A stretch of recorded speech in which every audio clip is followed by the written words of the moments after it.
Gima timre Trevor en ni kaka jomochung' ne gedo e Kenya ka National Construction Authority wan gi chik ma miyowa teko mari kawo atua mag jok ma ok oluwo chike mag gedo to wa riwre gi joma omi teko mar mako ji kaka polise. Ahinya kwasedhi to wayudo ni chike ok ni kare, ok luwo yo makare, to wadhi to watudre gi polis, to wadhi kuro to wamako jok ma wayudo ka gedo kanyo.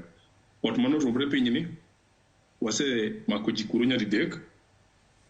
Kaka sama waloseni wan gi cases ariyo madhi mbele e court ma momak ne jok mani oyudi ka gedo e yo ok ni kare.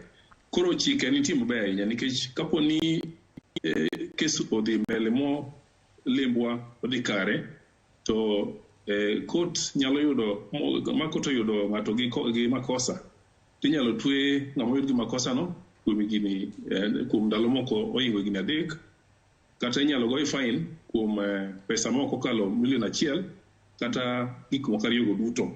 Sheria ni kare to sheria no yudo kani wadhi mondo walok chike kana nongo ka ni wan gi chike moko monego bedni olok mondo okonyo mondo sheria no loke higa mar 2020 manyaka sani osebedo kwa tiyo go maber. Kise sistema ni court kaka samolo sisani ni gin madirom prochiko duto e ute ma wase makeji ma ok ni gere yo makare.